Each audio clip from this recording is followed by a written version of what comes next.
This is the Bax and Grant Sports Show presented by Sports Radio America. I'm Bax. No Grant. Grant is off for the summer. He is working in North Dakota at a summer camp, and you have heard me make fun of Grant for all the many different things he's doing over the summer, but for once he actually did something that was very North Dakotian. I saw him hog-tie a human being last week.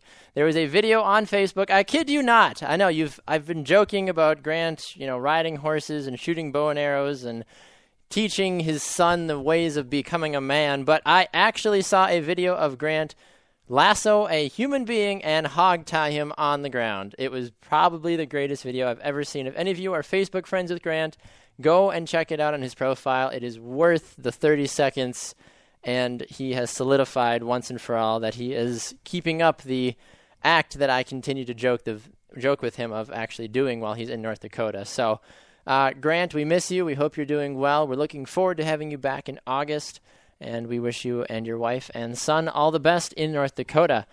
We do have a nice full show for you today, our 68th show. Oh my gosh, the time just flies by. It flies by when you're having fun. We started in November, and here we are cruising along on Sports Radio America, so a big shout out to them as well. Remember, you can find us on social media. We are the Bax and Grant Sports Show on Facebook.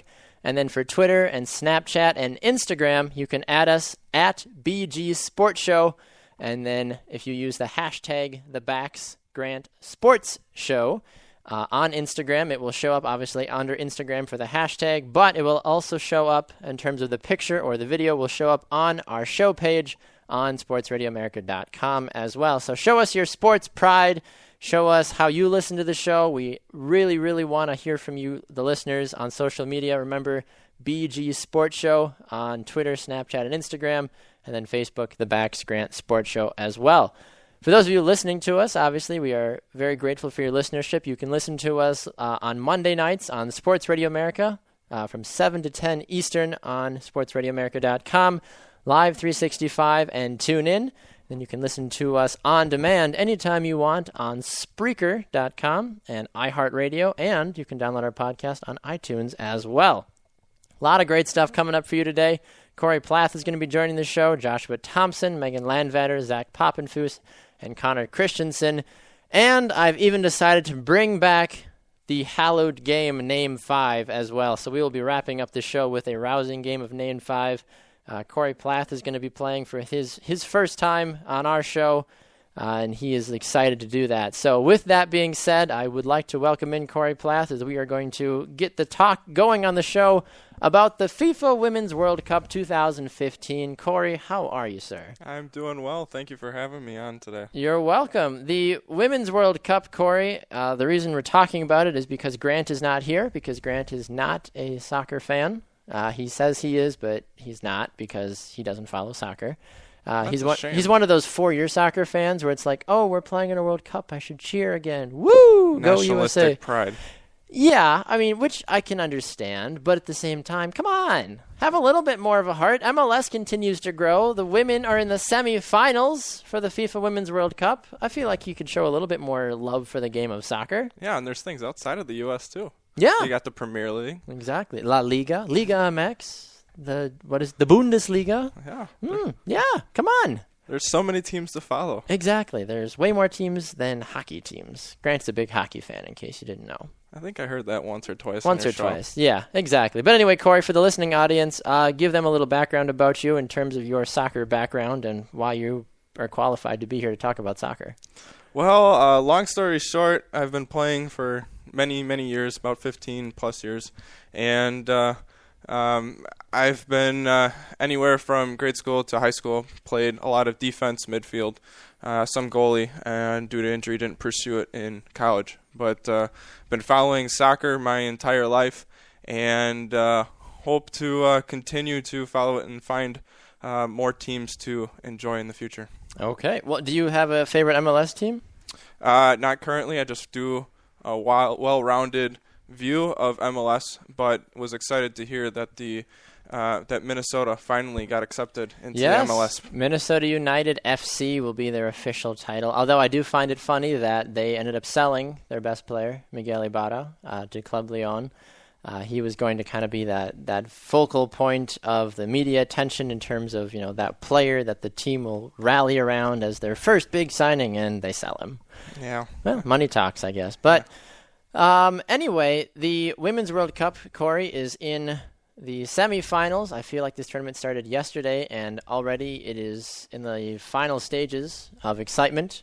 You have the USA taking on Germany on Tuesday night, and then you have Japan, the defending champions, taking on England, who I believe is the underdog out of all four of these teams going into the semifinals.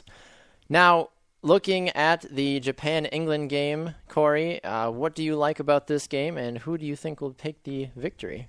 Well, Japan just came off of a very impressive win over Australia. They had to gut out a few chances, but they controlled most of the game through a lot of possession and a lot of team play, whereas England, 2-1 win, but didn't really show the demand towards the end of the game. They got a lot of Canada, the team that England was playing against, got a lot of chances towards the end of the game and didn't look as strong. So in this matchup, I like Japan 2-0 against England. 2-0. You think that they're going to take it that much in terms of England? Even though England defeating the host nation that was Canada 2-1, you think Japan is going to play a style of soccer that's going to hinder the Three Lions from advancing? I see that the Japan's team play is going to just completely turn around England. That's sometimes the best way to control a high-powered offense that England has is to be able to play team soccer and go around. Now, speaking of team soccer, you look at a team like Japan, obviously very monotonous, very back and forth with how they do it, almost like a machine. And then speaking of a machine, then you can look across more towards the western side of that Europe-Asia continent to Germany. The German machine, as it were, is very monotonous. The national team for the men's side is very, very quick, but they are very technical at the same time. And they take on the United States, who, up until this last game, have been very disappointing. Mm-hmm. Now, is Germany's number one in the world right now? USA's number two.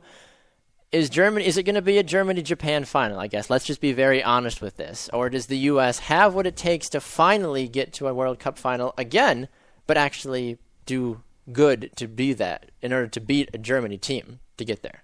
Well, looking at the previous matchup, or the quarterfinals, I was looking at the USA versus China, and I knew the U.S. was going to pull through. And Germany-France, I knew that was going to be a tough matchup, and it was. It ended up in PKs going 5-4 Germany's way. And you just have to wonder how much that penalty kick overtime had effect on Germany. Mm-hmm. France exploited a lot on Germany's side, and I think that the U.S. can take the knowledge of what France had and use that momentum that they have gained over their win against China, which they looked a whole lot better, and pull through 1-0 victory, USA. Now, the U.S. in their last game against China was without Megan Rapinoe and Lauren Holiday, and they still managed to get a victory, a 1-0 victory. The team has gone 423 minutes without conceding a goal in this tournament. They have not conceded a goal since that opening game against Australia, and even that one goal that was scored, I don't think any goalie would have been able to save that with just how perfectly placed it was in that bottom corner by that Australia player. I'm a little upset that Australia didn't make it farther. They were my dark horse team in this tournament. Now, USA gets Rapinoe and Holiday back, just in time, obviously. Now, one thing, if you're a United States soccer fan, is the constant debate of whether or not Abby Wambach needs to be on the field to start the game. I think to close out the game, probably, yes. Mm-hmm. But does she need to be on the field for those first 60 to 70 minutes? That's the real question. And I don't believe so. No. Who do you think should be on the field? I think that Amy Rodriguez proved that she needs to be on that field. Who is she matching up with then? Is it Alex Morgan? Is it Sydney Leroux? Kristen Press? I think we have Amy Rodriguez and Alex Morgan in the front. Okay. If we're going to do a three-front, then Kristen Press is also going to be up there. There you put Press on the wing and Morgan in the middle and Rodriguez, or are Morgan and Press the wingers? I would say Morgan's in the middle, Press on the right, Rodriguez on the left. Okay. Now, before we let you go, Corey, so you have Japan beating England 2-0. Correct. And now USA, Germany. Now, hang on. Before we do that, Japan, England, in my opinion, as badly as I want England to win, because I think it would be great. England is a nation that doesn't get a lot of opportunities to cheer for a national team in a big tournament far in the tournament. The men's national team has done a great job of barely making it out of the group stages in the World Cup, or losing in the first round of 16. So Japan, in my opinion, is going to win this game. I think England will give them a run for their money. I think it'll be a 2-1 game in terms of Japan winning. Japan's experience, their depth, their knowledge of the game will far outplay the speediness of England. And they're also last time's champs. Yes, the defending champions have that going for them, obviously. USA, Germany, then, Corey, who's going to win this game? In your unbiased opinion, because obviously we're both U.S. soccer fans, but right.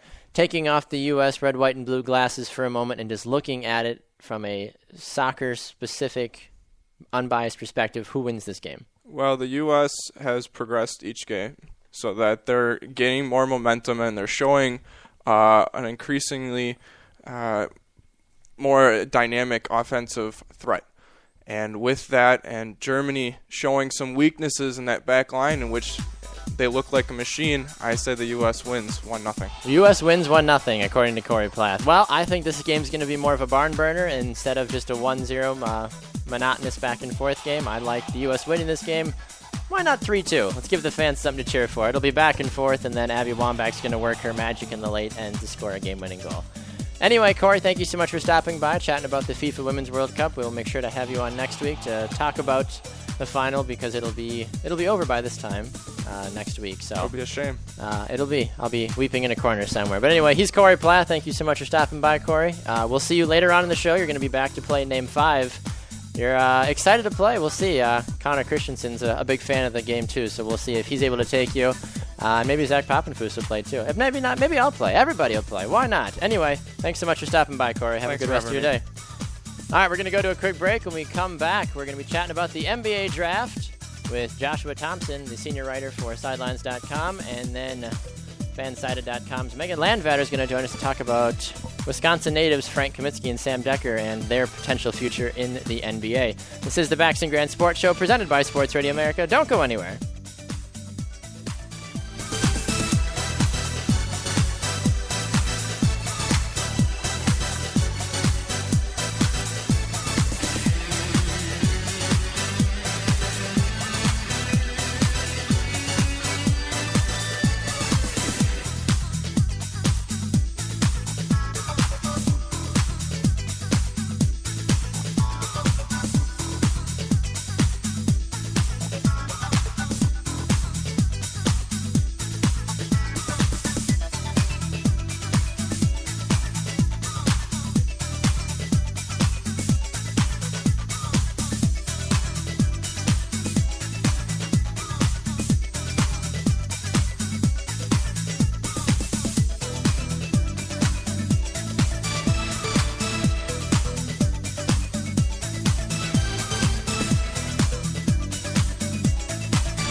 Welcome back to the Bax and Grant Sports Show presented by Sports Radio America. I'm Bax. No Grant. Grant is off for the summer. He is in the plains of North Dakota shooting bison, hog-tying human beings, and riding pigs for sport. I don't know exactly what he's doing, but that's what I assume he's doing. Although we did mention in the first segment that there was a video on Facebook this week of Grant hog-tying a real human being, a human person, a human being. I don't know, whatever they're called out there.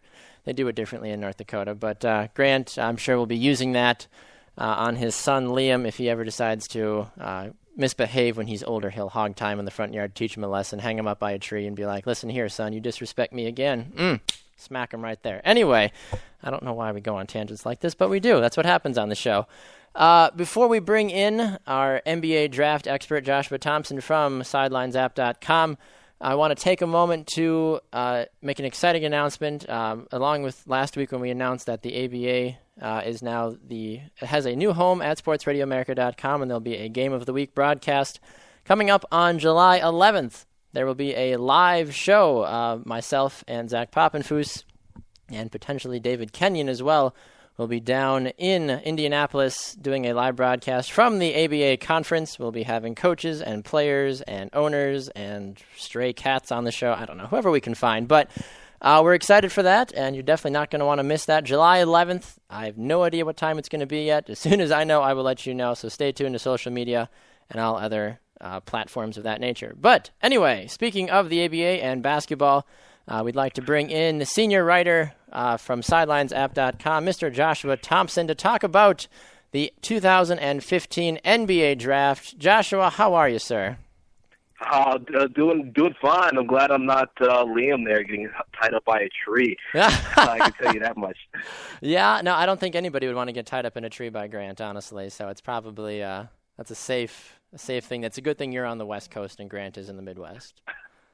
I don't know. I mean, they got trees out here, too. You just got to find a limb, some rope, and that's about it. You guys have palm trees out there. Come on. No one's going to tie you up to a palm tree. That's so, like, such a faux pas.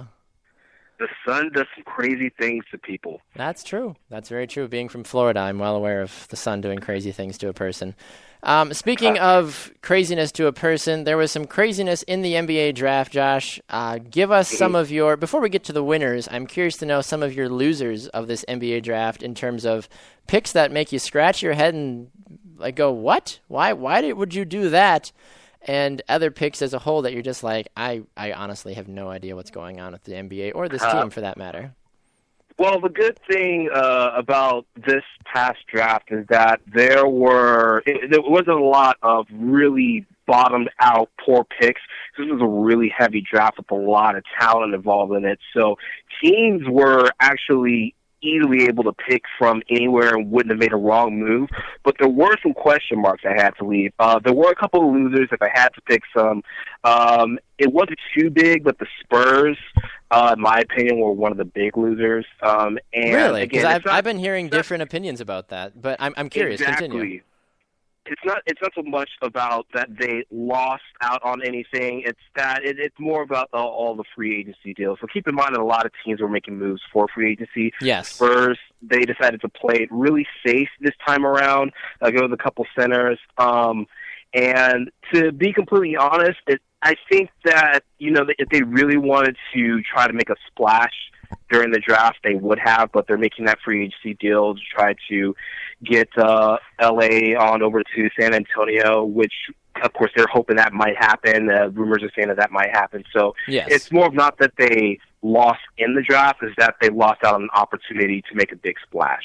The other team that I had, of course, is Portland. And again, Portland, there's more of, they've just been reeling all this week. They've had this whole thing with the Robin Lopez deal. They just traded for Vonleh, of course, and they gave him some big picks, and they're not quite sure if LaMarcus Aldridge is going to stay. It's not looking like he's going to stay, and they've just been kind of losing their pieces left and right. And they've honestly been playing damage control more about free agency than worried about the draft, and I think they're the one team that essentially just lost out on a big opportunity to make a splash there and retool. No, I would definitely agree with you that there's been numerous talks going back and forth. Now, I am curious to get your opinion about the Porzingis pick. I think that's how you say it, for the Knicks.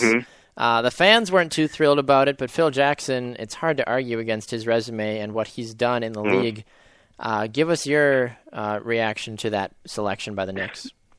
Now, I think that about 90% of the nation, not just New York Knicks fans, had a question mark on Porzingis at the Stephen number A. 4 Smith pick. got back from his vacation just to yell at them. I thought that was awesome. I thought that was one of the best rants on live TV that I've seen in a while. And the fact that he had to mention, I think it was 3 times that he came back from vacation. Yeah, that showed how mad he was. To talk about it. And it just shows that he felt that it was important to make his stamp known. And keep in mind that the reason why that a number of people were having a question mark, and that was one of my big question marks, which was the New York Knicks around this pick, was because we don't know if Porzingis is going to be ready this time around or if it's going to be 2 or 3 years down the line. Along with the fact that he plays at the power forward position, isn't that Carmelo Anthony's position, or is he playing a small forward now? We're not too sure where Phil Jackson is actually going to put him to start him and allow Carmelo Anthony to try to groom this kid for the next 2 or 3 years.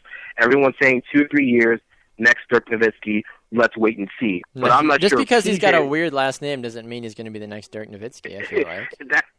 That's the other side of this argument. Again, I mean, PJ, he's really great at trying to see the potential to get the best out of the key players. But I'm not sure PJ was ready for a 2 to 3 year commitment as far as building this team up, or if he was trying to get this team ready the next 1 to 2 years. And the fact that no one has really had any experience in seeing this kid play other than a couple of highlights up to the draft, maybe about a couple of weeks ago when they heard about this kid, no one's really sure or really trusts PJ's pick at this point. So essentially it's a big question mark. I almost had them as a big loser, but we'll have to wait and see to see how this pans out. All right. Now, some of your winners, sir, before we let you go, we've only got about another 3 minutes with you here, but is it safe to say that the Lakers and the Timberwolves are pretty big winners in this draft with Karl-Anthony Towns? Of course. Yeah, it's across the board. Everyone believes that Karl-Anthony Towns was definitely the best pick overall. Great for Minnesota to go ahead and continue to retool their team. They have so many number one picks there. I don't know what they're going to do with all these kids. It's like a college all-star team, I swear. It really is. It kind of reminds me of the Los Angeles Clippers back in the late 90s, early 2000s with Alola Candy and company. And it just kind of makes you think that this team is going to be doing really big things in the next 2 to 3 years already. They have Rookie of the Year there, Andrew Wiggins, and I think that he's going to go ahead and continue to help take this team up to even more heights, and I think that they did really good. Lakers, of course, drafted really well, went for a point guard instead of a big man, which was a smarter pick because it's been a while since the Lakers have had a point guard. And I also have best pick of the draft, Miami Heat, sneaking in Justice Winslow, who, of course, will be playing at that same position, be groomed by Dwayne Wade, and I think they'll be ready to contend back in the East again this year. Well, considering how I feel like the East is always pretty wide open, I feel like in that regards they will contending in the East is. I feel like everybody's a contender even until the last game of the season. Absolutely. I mean, Brad Stevens took his Boston Celtics team to the playoffs no one expected them to be in, and now you have a team full of 2-3-year players that have that playoff experience that are going to be ready to bounce right back. So I think that it's definitely going to help them out. All right. And real quick before we let you go, Josh, give us your one or two sleeper picks in terms of players that the media is not really showing too much attention to, but you think are going to just kind of explode and have a positive impact. I was very interested to see Takoto come out of UNC when he did, and all the big splash was made about him coming out way too early. So I want to see exactly what he does. But all eyes and my eyes right now are going to be on Porzingis. I mean, that is the biggest question mark of the overall draft. So we'll see how he does, and hopefully it all turns out better for New York fans because Lord knows that they've been feeling the heat for a while. Yeah, they definitely need it. All right, well, Joshua, thank you so much for joining us. Joshua Thompson is a senior writer on SidelineZap.com. And where can the good people find you and your work, sir? You can find me on Twitter at number 4, letter F, Apollo, like Greek god. All right, Apollo, he's the god of, I'm spacing now. Of music.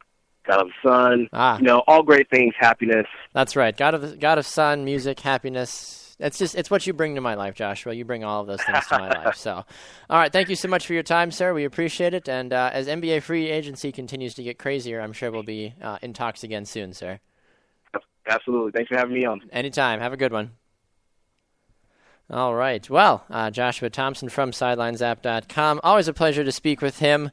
And we are going to work here to get Megan Landvatter on the show as well. So while we wait for that, just a reiteration of everything that is going on. Joshua was saying that Karl-Anthony Towns and D'Angelo Russell are obviously two of the best picks in this draft. The Minnesota Timberwolves full of options in that regards, and we're hoping that the Timberwolves are starting to see a little bit more production in the coming years. So speaking of production, you talk about college basketball, the jump from the college level to the pros. 2 Wisconsin natives jumping there. Frank Kaminsky getting drafted number 9 by the Charlotte Hornets. And then number 18, Sam Decker, getting drafted by the Houston Rockets as well. And who better to talk about 2 of Wisconsin's very best than our own Fansided.com, Megan Landvatter, our Wisconsin basketball lover and insider. So, Megan, welcome to the show. How are you? I'm good. How about you? I'm doing wonderful. Now, obviously, the draft is already over. You think these guys would be making millions of dollars by now, and sure enough, Sam Decker is home shirtless mowing his mother's lawn because that's just the kind of guy he is. Yeah, it's actually kind of interesting because in preparation for the show, I decided to see what other people were saying about the picks, and I look up Sam Decker, and basically all of Google has multiple articles of Sam Decker mowing the lawn. So that's the most talked about story. For the draft by now. If that's, I mean, it's not bad press, so in that regards, I guess it's good for Sam, right? Right, yeah, absolutely. Yeah. All right, well, I'm curious. Exactly. What's not to love about Sam Decker? So I'm curious, Megan, to get your opinions. We'll start with Frank and then go to Sam. Give me your opinion on Frank Kaminsky going number 9 to the Hornets and what you think he will bring to that team. Well, I think I was very happy for Frank to go number 9. I know that some people had him projected going a little bit later than that, and some people were kind of interested to see that he did go at number 9 to the Hornets. I think he'll bring a lot of smarts to the Hornets because he's a very intelligent player, and some people are like, well, he's slower, he's this, he's that, but he knows the game of basketball. He's been coached by Bo Ryan, who obviously the Wisconsin basketball team has always been a smart basketball team. They don't foul, they don't commit turnovers, basic things, fundamentals, and I think Frank's very good at that. So I think he'll bring that. He's obviously an excellent defensive player, so he'll bring a lot of defense, and then he's also a good offensive player. There's not a lot of guys who can shoot, not a lot of 7-foot guys who can shoot from the 3-point line and are versatile in that way. So I think he'll bring a lot of different aspects to the Charlotte Hornets. So. I would agree. That's the biggest thing. As I'm looking at NBA.com, the draft board, and like the one-line comments they have on everything, the one thing they have on Kaminsky, it says, Kaminsky is an excellent passer with 3-point range. So that really is Frank Kaminsky in 1, 2, 3, 4, 5, 6, 7, 8 words. I mean, come on. Right, absolutely. That's very, very accurate in terms of who he is and what he does as well. So switching over to Sam Decker, number 18, he was very, very close to going to the Milwaukee Bucks. People were calling for it. They were hoping the hometown kid was going to go to Milwaukee, and the Bucks pass on him and draft Rashard Vaughn, which is not an awful pick. He's very athletic from UNLV, a shooting guard, which is something that the Bucks definitely need. But Decker, in turn, goes to the Houston Rockets, who have, I'm forgetting his name now, James Harden. That's what I was thinking. I can see him stirring the pot, but I can't remember his name. So, yeah, James Harden. Do you think Decker will get a lot of minutes right away, or will he be sitting on the bench for a while? Well, first of all, let me just say I'm still a little salty about the Milwaukee Bucks pick, but it's great, good for Decker. As far as the Houston Rockets, I don't know. I could see. Well, Houston's already obviously a good team. They've been in playoffs, they've been in contention, things like that. Mm-hmm. So I don't know if right off the bat he'll get a ton of minutes, but it's never. The way I look at it is that when you're first drafted, I don't think that you can necessarily expect a lot of minutes. And I think it's almost better for, if you do sit on the bench, I don't think it's, bad because I think you can learn a lot. And the transition from college sports to professional sports is actually a major difference. And some people don't always realize that. Mm-hmm. But I think it'll be a good learning experience if he does sit on the bench to kind of view that and get a feel for the Rockets and that organization and everything like that. Yep, I would have to agree with you on that one. Now, the Rockets did go to the conference finals, so in that regards, they've got a lot to look forward to next year. So out of the two, Sam Decker might be experiencing team-wide glory more so sooner than Frank Kaminsky. Now, I'm a little curious. There's been a debate going around on ESPN Wisconsin, on ESPNWisconsin.com, about how long and just kind of how good both Kaminsky and Decker will be in the NBA. Do you have opinions in terms of how long they'll both be in the league, or if either of them will really obtain any personal accolades or greatness? Oh, goodness. I don't know. I don't know that I haven't fully thought that through as far as how long do I think they'll be in the league or how successful they'll be. I think, it's such a gamble with any player. You have some players come in and, let's just look at Johnny Manziel. Everyone's like, oh, he's great. Obviously that's football, this is basketball. But point being is that, you have people who think are going to be fantastic and end up being a bust and, Mm-hmm. Things like that. So you can never, I don't think, fully predict. Because at the same token, you have players who fall in the draft and then turn out to be, amazing. So Yeah, no, it's it very really true. is. It's hard to predict in terms of, especially when it comes to the NBA, just how good a player will be. Now, I appreciate your insights on all of that, Megan. Before I let you go, I need to revisit something that you and I talked about last week. We brought you on last week to talk about NFL fantasy football. I know I didn't prepare you for this, but I found some interesting facts today that I thought you would be intrigued by. Oh, my goodness. I know. So I was at Target today because I was there with my wife. She needed school supplies, etc. That's irrelevant. So I strolled over to the magazine section because I'm looking to buy my new fantasy football magazine and prepare for the season, yada, yada, yada. Anyway, so I'm like, oh, Right. good. ESPN's got their fantasy football magazine out. Sports Illustrated's got theirs out. I'm going to look and see what their mock drafts were. So I look at the first round for ESPN's mock draft, and every single pick, they had 10 picks in the first round, was all running backs. Now, guess who the number one pick was overall? Well, if it's any indication, does this have to do with the Facebook thing I was taking? Is it Eddie Lacy? It's not. Surprise, surprise, Okay, it was it's not Eddie Lacy. Eddie Lacy was number 4. Okay. But it was all running backs, right? It was. All 4, all 10 picks in the first round were all running backs. So the first one, maybe Adrian Peterson? It was not. Adrian Peterson was number 5. The first overall pick in the ESPN mock draft was C.J. Anderson from the Broncos. What? Exactly. What? Exactly. That was my thought Okay. as well. I'll read you the first picks. So C.J. Anderson went number 1, Marshawn Lynch went number 2, Le'Veon Bell went 3, Lacy 4, Peterson 5, Jamal Charles 6, Arian Foster went 7, DeMarco Murray 8, Matt Forte 9, and Jeremy Hill 10. Honestly, if I was a fantasy football expert, I would probably be fired within 2 minutes. Yes, I agree. I think we both would. Now, flipping over, by the way, and the first time a quarterback was drafted wasn't until the 3rd round. That's terrible. Don't listen to them. That's bogus. No, I won't. Yeah, Antonio Brown was the first pick in the 2nd round, then Gronkowski, then a bunch of receivers go off the board, and then Aaron Rodgers was the first quarterback taken in the 3rd round. This is ESPN's Right. mock draft. Now, looking at Sports Illustrated, I was like, Lord help me. Hopefully they've got a better one. I got thrown out of the store because I burned the magazine. So the first 5 picks go as follows. Eddie Lacy was number 1. Jamal Charles was 2. AP 3. Marshawn Lynch 4. Matt Forte 5. That was the first 5 picks.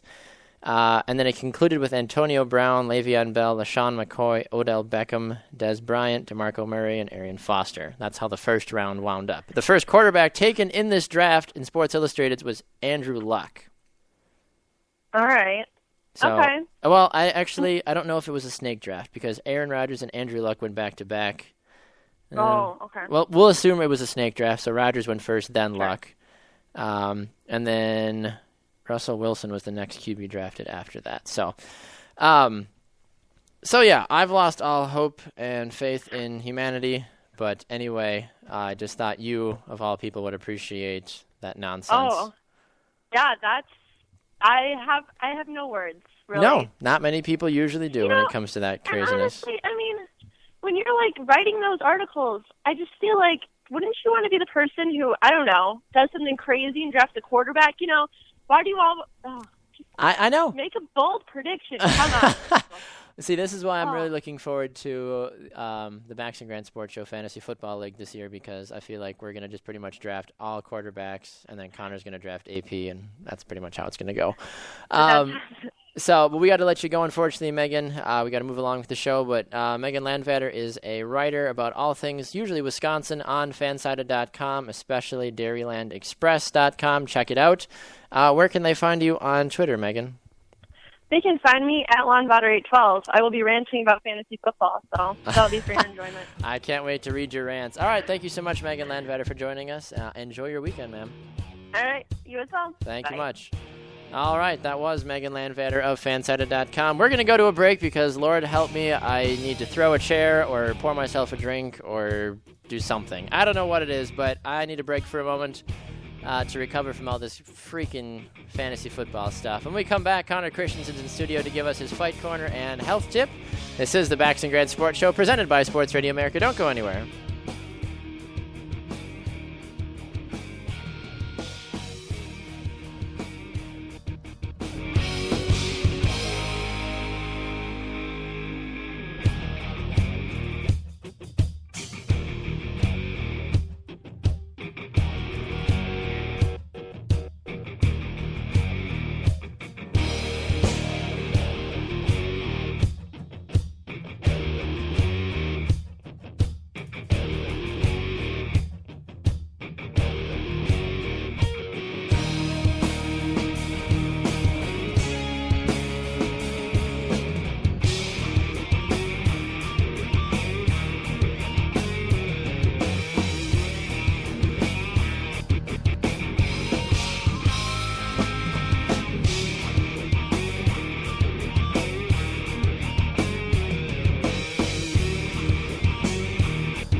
Welcome back to the Bax and Grant Sports Show presented by Sports Radio America. I'm Bax. No Grant. Grant is off in the Plains Nation, or as we call it, North Dakota, or as Minnesotans call it, West Minnesota.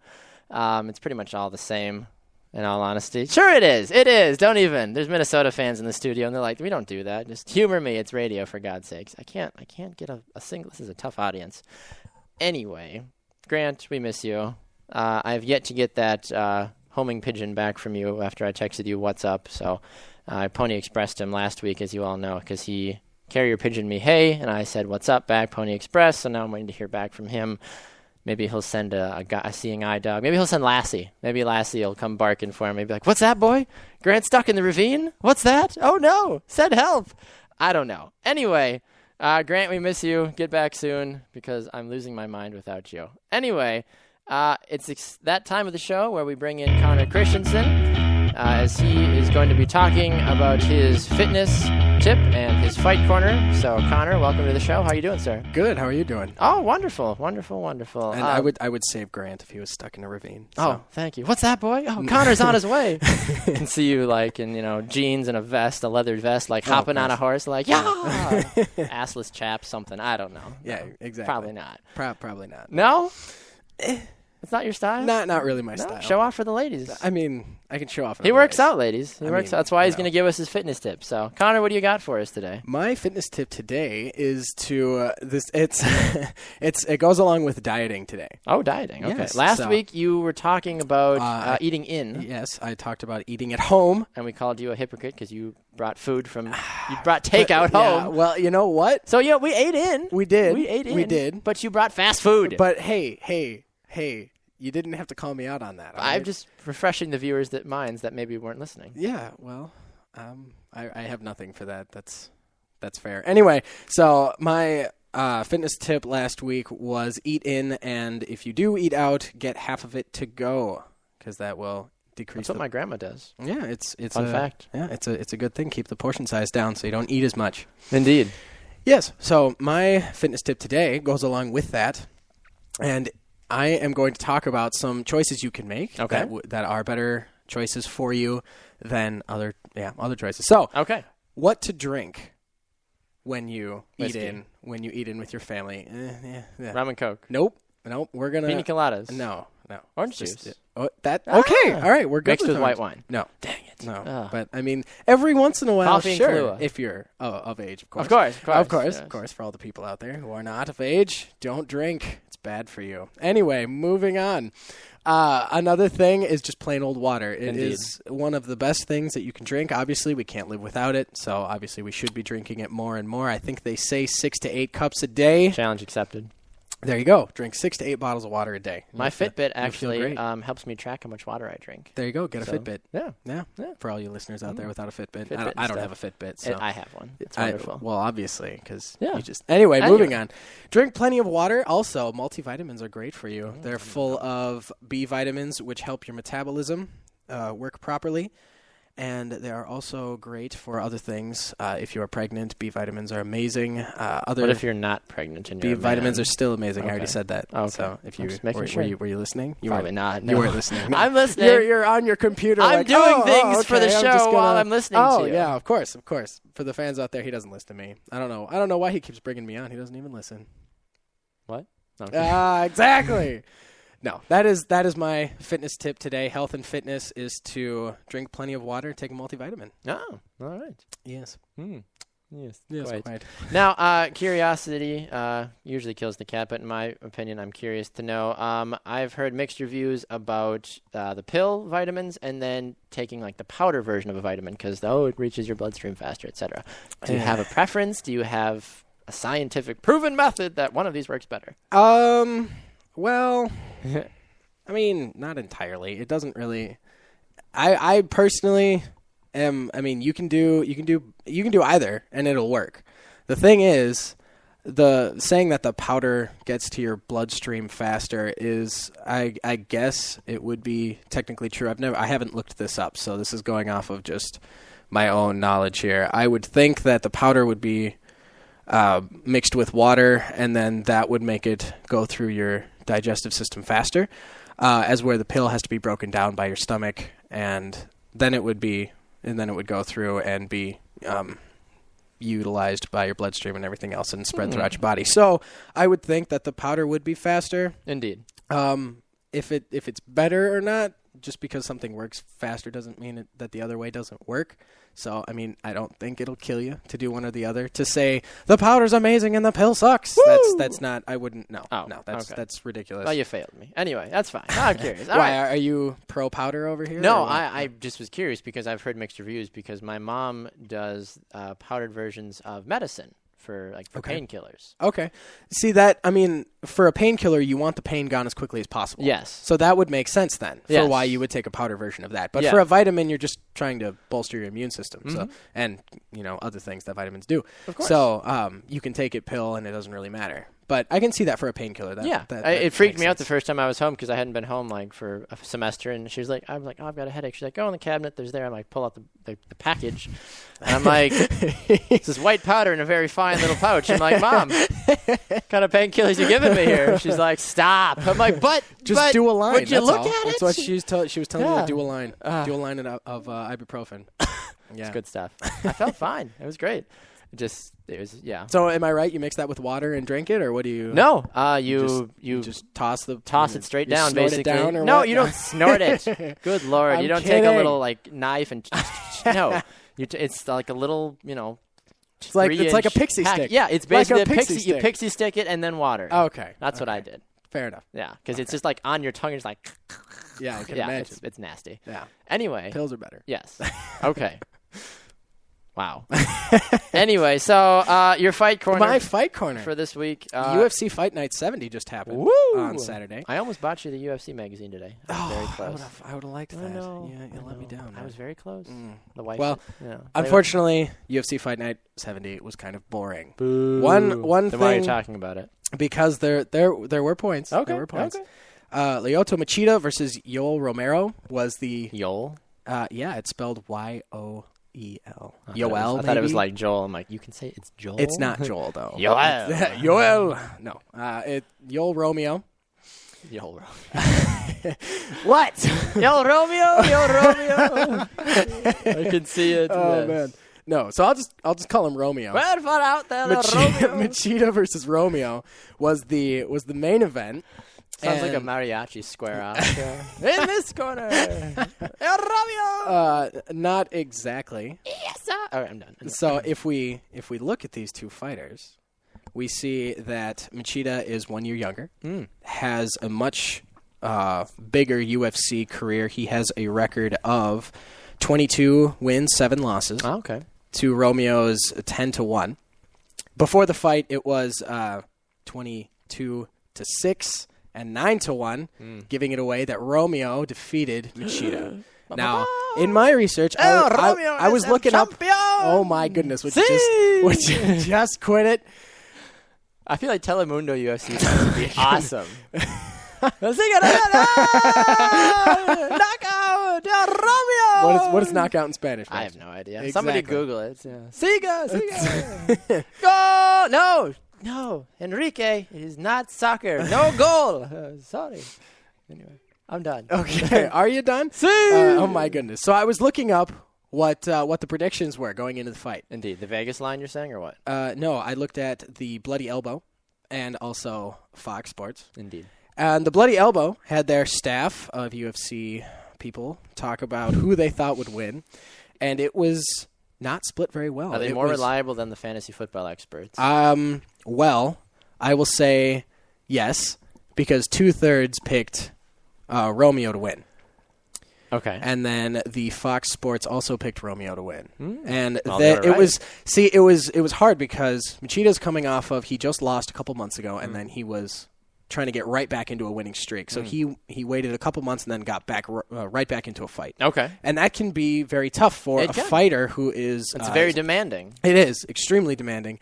And he is also 37 years old. So he's going into 40. How old was the other dude? 38. Wow. Yeah. Bunch of old men. It's like Mayweather, Pacquiao here. Jeez. People are forgetting that Romeo is that old because everybody's talking about, oh, well, Machida's 37. It's kind of, it's been a while. And, he's been in the league for a long time. He can't recover as quickly, yada, yada. But they're not talking about Romeo, the fact that he's 38. That is very because I feel like the older you get, obviously, it takes your body longer to recover, especially with fighting. Yeah. So Machida just came off a couple months ago a loss. Just got absolutely hammered for a loss. Okay. And then Romeo has had almost a year of time off to train and to rest. And so he was in fantastic shape going into the fight. Wow. And that's why the experts were giving the fight to Romeo, was because he was in such great shape. Now, obviously that was the case. Because he won. Mm-hmm. In my opinion, Machida won the first round. He kept Romeo off. He got some good strikes in, got a good body kicks in there. It was a good fight to watch. And then round 2 hits, and Romeo is he was a bull, like literally just chased him around the octagon, beating him up. Machida did not last very long in that round, or he didn't last very well in that round. He did last the round. In the third, he did last the round. Okay. He didn't do very well in that round, but he did last the round. And then in the third round, Romeo took him down and then got a really good elbow to the forehead, and won by knockout from Nakir. As Corey Plath found out for me, it's Nakir. It looks like knock ear. Knock ear. See. Oh. Siga, Nakir, knockout in Spanish. Oh. See. Oh, good. Well, yes. Romeo versus Machida. Romeo comes out on top. Well done, Romeo. El Romeo. Very far out there, El Romeo. He is El Champion of UFC. Champion. What is that? He's 70? I don't know. 60. Yeah, that's it. It's been a while since Spanish class. Anyway. Uno, dos. All right, Connor, thank you so much for stopping by. I appreciate it. Is your Twitter still... It's MIA still. Oh, my God. Yeah, well, okay, my apartment doesn't have internet, so I can't go on but you're to here Twitter. now. Use it in the studio. All right, I'll make one today. Yeah, I'm sure you will. Anyway, thanks so much for stopping by. Connor's Fitness Tip and Fight Corner. Always a pleasure, sir. We'll see you back in just a little bit for some Name 5. I'm going to crush Corey. Woo! All right. We're going to go to a quick break. When we come back, Zach Povenfuss is here, and we're going to chat about the NFL, all NFC team that NFL.com recently released, and we'll see what happens and go from there. All right, this is the Baxter Grand Sports Show presented by Sports Radio America. Don't go anywhere.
Welcome back to the Bax and Grant Sports Show presented by Sports Radio America. I'm Bax. No Grant. Grant is off in North Dakota influencing today's children to be tomorrow's leaders. So, Lord willing, they will do much better than our current government. But that's a whole nother topic and a different show. Anyway, Grant, we miss you. Can't wait for you to come back in August.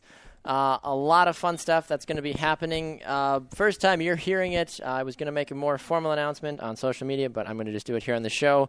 The Bax and Grant Sports Show name will be changed. Probably in the next week or two. We're going to be rebranding and renaming the show, not because Grant and I are leaving. Just Sports Radio America and ourselves thought it would be a better idea to name the show something that didn't have to do with Bax and Grant, in case Grant and I decide to move on with our careers in the next few years. So be on the lookout for the new name and the new logo, and then we will have a bunch of merchandise as well to go along with that. So super excited for that. We haven't chosen a name officially yet. There's been some thrown out there. If you have any suggestions, please let us know on social media, at BG Sports Show on Twitter and on Facebook, the Bax and Grant Sports Show. All right. Well, we're going to talk about the All-NFC team as Zach Poppenfuss steps into the studio to join me. So, Zach, welcome to the show. How are you, sir? I am doing well today. How are you, Bax? I'm doing wonderful. So we're just going to stick in the NFC this week. We will venture over to the AFC next week. So we're going to start in the NFC South. NFL.com came out with an article stating who they believe is the best player at each position in each division of football. So, NFC South, Zach, I don't have a lot of issues with some of these players right off the bat. Drew Brees, in my opinion, the best quarterback in the NFC South. Do you have any issues with that at all? No, I'm good with most of the South. Okay. Brees, he's a veteran. He's so smart. You can't beat the guy in the South as far as head knowledge goes. There are the health concerns there, so it's a little surprised Cam Newton wasn't. I mean, Cam just got paid. Yeah, he just got paid hardcore. You got to go with Drew on this one because Cam should have been able to do something with the Panthers 2 years back, and he just didn't. So. No, he didn't. And I think honestly, it should be Matt Ryan. That would be number 2 if we had to choose. I would, at least in my opinion, I would go Drew Brees, Matt Ryan, Cam Newton, and then that one guy down in Tampa Bay. Yeah. I don't like him. Anyway, that's common knowledge on the show. I've never been a fan of the crab legger. So, to save time, by switching car insurance to Geico, Zach, tell me some of the things that you don't agree with out of the 4 NFC divisions, because if we just sit here and agree all day, that's no fun. That's bad radio. No, so NFC North. Yes. I like a lot what they've done there. Indeed. What really surprises me is Adrian Peterson. If this is who is the best player 2014, yes, and I got Connor giving me the death glare. He'll get over it. We better lock the studio door so he doesn't make it in here. Right, he's pounding on the glass. Yeah. So Adrian Peterson, if this is the best team from 2014.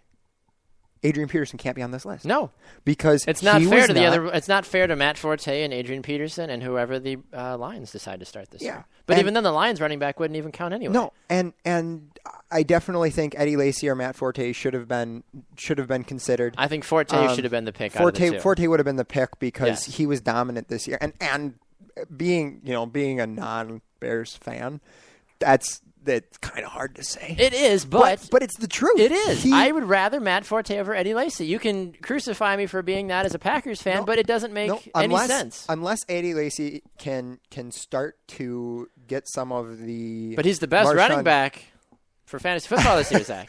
Best. If he can start to do some Marshawn Lynch kind of stuff where... He's not the same kind of. Well, Eddie Lacy's busy hitting the circle button and like spinning and right stick juking, and we've just got to do a button reassignment here. So when he thinks somebody was futzing with the controls when he came in the league, right? We just got to get him to. I hit circle. That means drive through. Yeah, exactly. They did that. I playing Madden the other day, and they switched the buttons on me from because I played 2003. Oh my gosh! Till I was Dante Culpepper, best player in the game. Dude, totally. You throw the Hail Mary every pass. But No, so they switched the buttons on me when I went to 15. I hit circle and they're right. like diving and I don't know anymore. But look at this lineup for wide receivers. The 3 wide receivers: Calvin Johnson, Jordy Nelson, and Alshon Jeffrey. Obviously, if Brandon Marshall was still in this division, I would choose him over Alshon Jeffrey. Oh, definitely. Now, do you think they did this though? Would you take Cobb over Jeffrey? Or is Jeffrey better than Cobb? I would not take Cobb over Jeffrey, and this is my reason. Okay. I believe that Alshon Jeffrey is in here because he was consistent this year. Consistency's key. Had him on my fantasy football team every game, 18 points. That's straight across the board. Yeah, that'll make any fantasy owner happy. If you changed the rules, I would have had more points. But it's irrelevant. It's irrelevant. Anyway, I love consistency is the key here. I think if these teams played, I would love to see this. I would teams play pay very good money to see these teams play each other. I would almost prefer to see these teams play something like flag football in the off season. That would be wonderful. A little tournament. I would pay tons of money to go see it. Oh my gosh, a tournament! So that's what the attention, Roger Goodell, make this happen. That's what the rebranded show will be hosting. Right? We will be calling the games for these all NFC, AFC flag football games. Oh, my gosh. I think it would be so great. And somebody get on the wire and tell Roger Goodell that this needs to happen. So anyway, when I'm looking here at, and I've looked at the other lineups too, but when I look at the NFC, I just see a consistent team. Yes. I mean, you look at Ziggy Ansah, Haloi Ngata. The defense, you can't put together a more consistent defense. Mike Daniels, Clay Matthews, Stephen Tulloch until he tried to do a discount double check. The consistency that those guys have on the field. Xavier Rhodes, he's big, physical, he hits people. Glover Quinn has the most interceptions in the league. Good old Glover. When they ranked all of these, they said, "Oh, well, weak defense for NFC North." Oh, of course, I'm slightly biased, but yeah. When I watch these guys playing against the Packers, that's I get to see them twice a year from each team. Yes, but in watching other games, this is if you put this team together, they'd be the most consistent team of the teams that are on here, I believe. Because a lot of these other guys have their big games, they make big plays, but they're not the consistent performers like people come out of the NFC North. Yes, in my opinion. No, I would agree. And I feel like that's the culture of the NFC North. It's got the term black and blue division for a reason. Oh yeah, because it's earned it. It's a hard hitting, painful division to be a part of. And a lot of times when teams go into the postseason from the black and blue division, and Green Bay is certainly one of those teams. The Bears in the past have made it a couple They've times had a too. good name for that, yeah. But because the last game of the season is for the Packers' case, is against the Lions, and the Lions beat the tar out of them, you can see that first game of the playoffs is always rough for the Packers, and people go, "Oh, why is it so rough?" Because guys are still recovering from bruises and dings, and when you're in the trenches in the black and blue division, you don't come out of it unscathed. And you can see that teams that have I wonder if the NFL does that on purpose because the Packers this year finished their last game of the season, at least at home. I don't know if it's the end of the year for sure. They finished against the Vikings this year. Okay. So anytime you play a division opponent the last week or two of the season, I feel like that really knocks down your morale as a whole because you go through so much, like you said. Yeah, and even just we're not 100% healthy.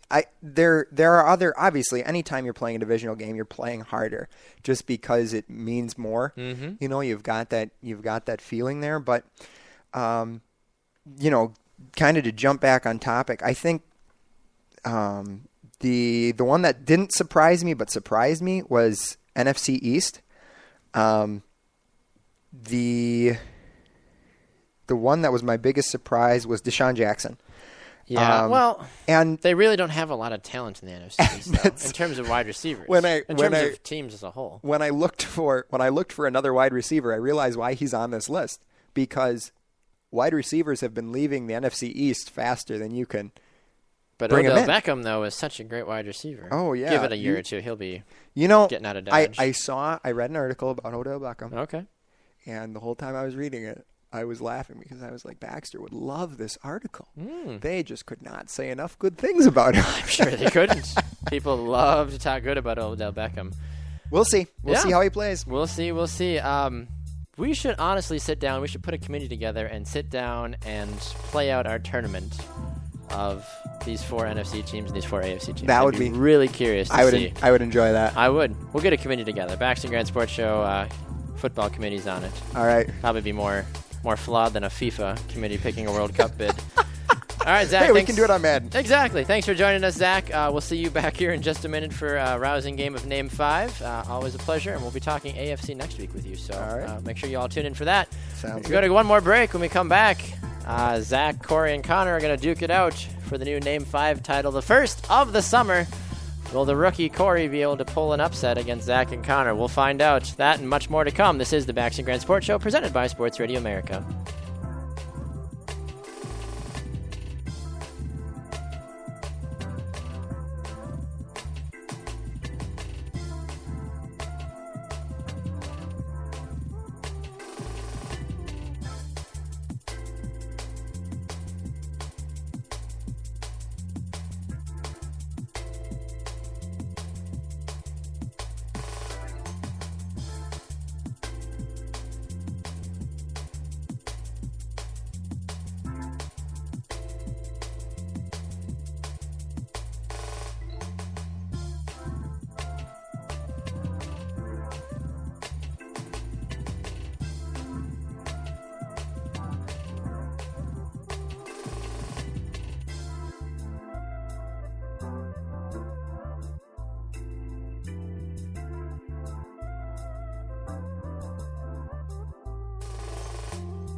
Welcome back to the Baxter Grand Sports Show presented by Sports Radio America. I'm Bax. No Grant. Grant is off doing things and stuff in North Dakota, so we wish him well, and hopefully, apparently he's playing golf this week.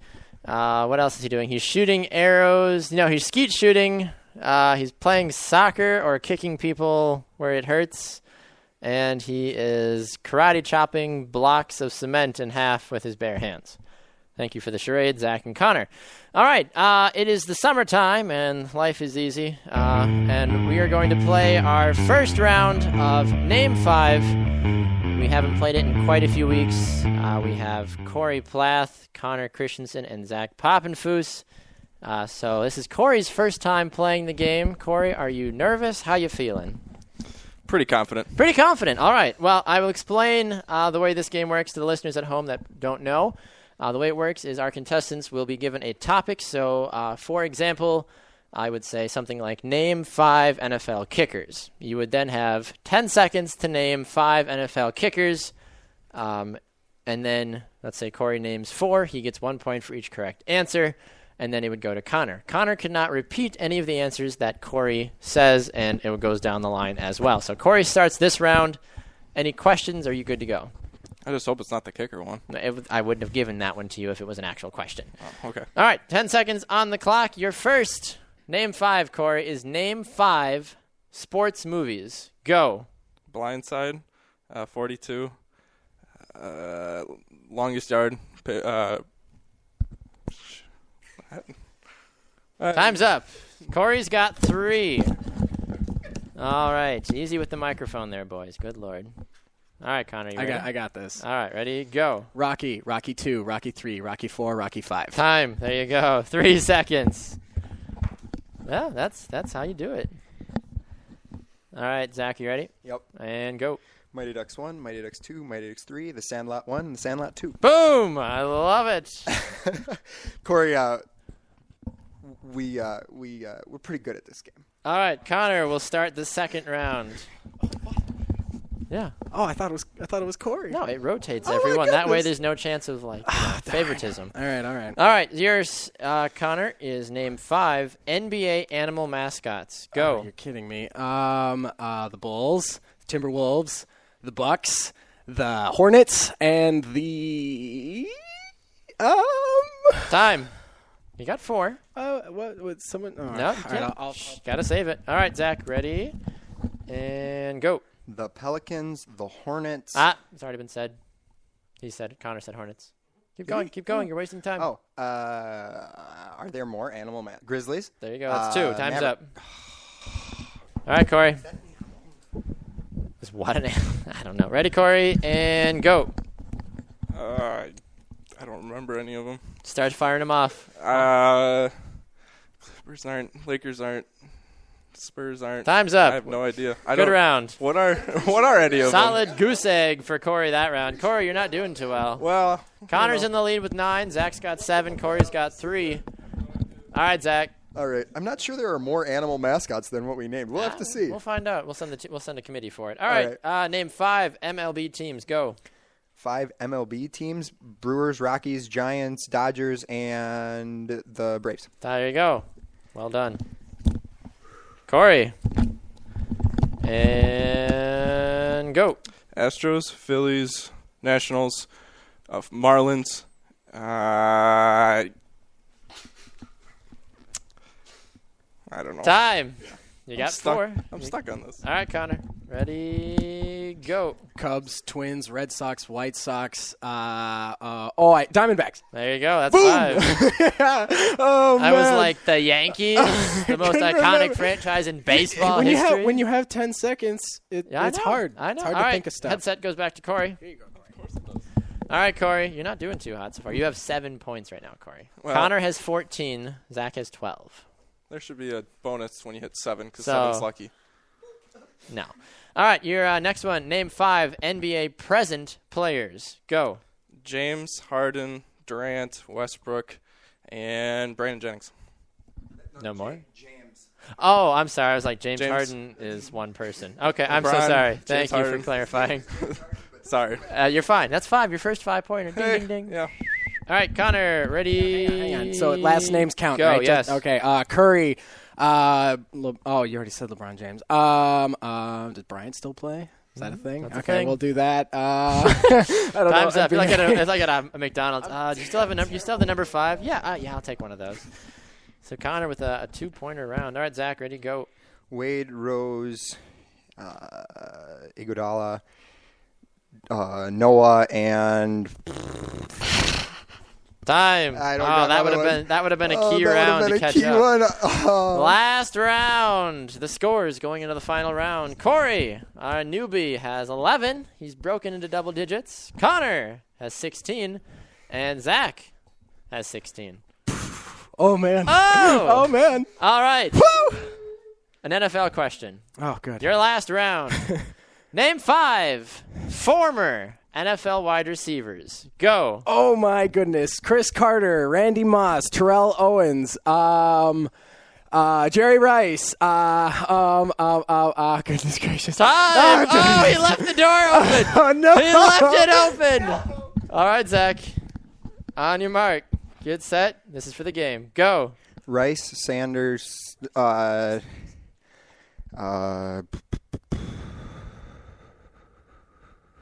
can hear my heartbeat. Yeah, you blew it. I You got failed. 1. Fail. Oh. He was a defensive back. Yeah, so. Yeah, Deion? he did. He played both sides of the ball. Oh, did he really? Yeah. Briefly, but he did. All right, Corey. Ready and go. Ocho Cinco, Lofton, shoot, I don't know. I'm out of this one anyway, so I guess we'll just. All right, so 2 for Corey. All right, that is the game. So your final score, Corey. Well done, sir. You fought hard. You caught on, but you didn't. But you did. It took me around. It did. It took you around. Your 0 round really ended up hurting you, though, Corey. So I understand. Which one was the 0? Oh, Your second round, the NBA animal mascots. Yeah, that one was rigged. Kind of killed you there. So let's see, Corey. You will end the day with 14 points.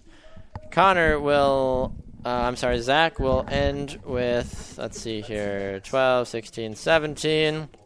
And Connor will have 10. And 50, he has 20. So, in third place, Corey Plath with 14 points. Zach Poppenfuss with 17 points. And Connor Christensen, our first champion of the summer. Oh, man. How does it feel, Connor? It feels great. Does it feel really good? It feels great. Good? I think Zach had just taken it from me before, so he's trying to take the headset. No, it's mine. It's I won. right. I won tonight. It's my headset. So out of 25 possible points, Connor grabs 20. Well done, Connor. You are Thank you. our first edition of the Name 5 Summer Champion Undefeated. on the Baxter Grand Sports Going Show. undefeated. Want to know? Calling it now. First victory for the Vikings this year. And probably the last. Oh, we're done. We're done. All right, Connor. At least I did it. All right. Well done, Connor. Well done. All right, this has been another exciting edition of the Baxter Grand Sports Show, or as I say, the fastest hour in sports, because I swear I black out and the show's over. Huge thank you to Corey Plath for coming on the show for his first time. I'm sure we will have him back many a time in the future. Now that he has the concept of Name 5, we'll have to see if that's something he wants to come back and talk and play about. He talked Women's World Cup with us. Big thank you to senior writer Joshua Thompson of SidelinesApp.com and Megan Landfighter of Fansided.com. And then Connor Christensen with his Fight Corner and Fitness Tip, and Zach Poppenfuss talking about the all-NFC teams as well, and then a rousing game of Name 5 to close it all out. Remember, you can find us on social media on Facebook at the Baxter Grand Sports Show, on Twitter, Snapchat, and Instagram at BG Sports Show. Remember, use the hashtag the Bax Grant Sports Show and have it show up on Instagram and on SportsRadioAmerica.com on the Baxter Grand Sports Show official show page. And remember, you can listen to us live right here on Sports Radio America Monday nights from 7 to 10 Eastern on SportsRadioAmerica.com, live 365, and tune in. And then you can listen to us on demand anytime you want on Spreaker.com, iHeartRadio, and download our podcast on iTunes. For Grant Coppersmith, I'm Baxter Colburn. I forget about intern Laura. She's out there too somewhere. Intern Laura, we miss you. There's not as many fun storylines with intern Laura. I'm sure she's fine, though. We love you, Laura. Hope you're doing well. Miss you. I'm looking forward to having you back in the fall. Remember, we will have a new name maybe next week already. We'll find out. Waiting to hear back on that phone call. And don't forget about our live show coming up live from the ABA conference in Indianapolis on July 11th. Check it out and look for details on social media. For Grant Coppersmith, I am Baxter Colburn. This is the Baxter Grand Sports Show presented by Sports Radio America.